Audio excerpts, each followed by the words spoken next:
ఏ ఏంటి పొద్దున వచ్చి డిస్టర్బ్ చేస్తావేంటి? బుద్ధి లేదా? టైం లేదు. మీరు జిమ్కి వెళ్ళే టైం అవుతుందండి. నీ చేత్తో కాఫీ ఇస్తే నేను తీసుకోను. పోనీ పాలు తీసుకురమ్మంటారా? ఏంటి కామెడీ చేస్తున్నావా?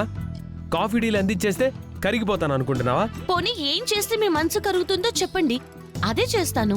నువ్వు తల్లకిందులుగా తపస్సు చేసినా నా మనసు మారదు, నీ మీదున్న కోపం పోదు. సర్లేండి, కోపాన్ని అలాగే ఉంచి ఇదిగోండి ఈ కాఫీ తాగి ఫ్రెష్ అవ్వండి. ఉండండి, గీజర్ ఆన్ చేస్తాను.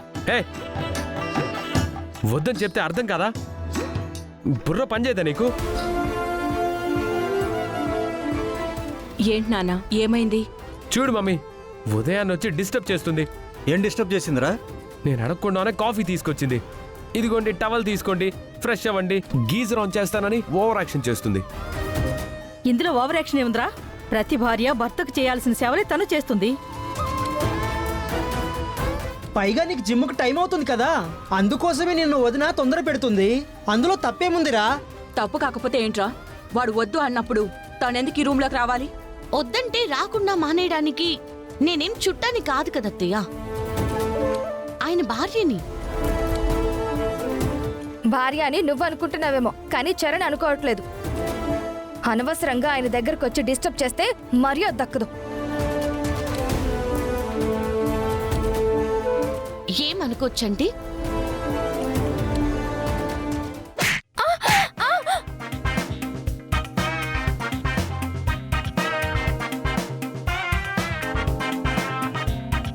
నన్ను కొడతావా? మరి మధ్యలో దూరి మాట్లాడుతుంది నువ్వే కదా.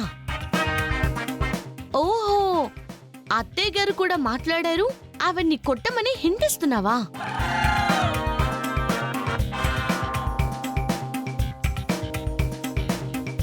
హే ఏమనుకుంటున్నావు నువ్వు? తన మీద చేయి చేసుకోవడం ఏంటి? తన మీద చేయి చేసుకోవడం తప్పు అంటున్నారు. మరి భార్యాభర్తల గొడవలోకి మధ్యలో దూరి ఇష్టం వచ్చినట్టు మాట్లాడడం తప్పు కదా? మాకు 100 ఉంటాయి. అయితే గొడవ పడతాం, లేదంటే కింద మీద పడతాం. మధ్యలో నీకెందుకే? తప్పు కదా? నువ్వు సేవలు చేయాలనుకుంటే అదిగో నీ భర్త చంటికి చేసుకో. నువ్వు గొడవలు పడాలనుకుంటే నీ భర్త చంటితో పడు. అంతేకాని వేరే వాళ్ళ మధ్యలో దూరావనుకో, రిజల్ట్ ఇలాగే ఉంటుంది. పద్ధతి మార్చుకో. ఏయ్, ఏంటే నా ముందే దాన్ని కొట్టి వార్నింగ్ ఇస్తున్నావు? సరే అత్తయ్య, మీరు కొంచెం పక్కకెళ్తే మళ్ళీ స్టార్టింగ్ నుంచి మొదలు పెడతా.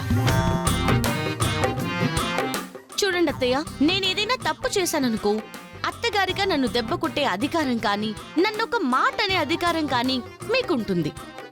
మరి ఇప్పుడిది తప్పు మాట్లాడింది కదా, అక్కగా దీన్ని సరిదిద్దాల్సిన బాధ్యత కూడా నాదే కదా. అందుకే కొట్టక తప్పలేదు. ఎన్నిసార్లు చెప్పినా తనకు అర్థం కావడం లేదు. అందుకే చెప్పడం అనవసరమని పీకడం మొదలుపెట్టా.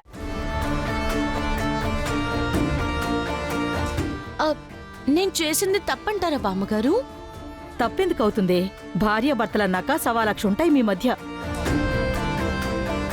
మీరు పడాలి. అయినా నువ్వేంట్రా?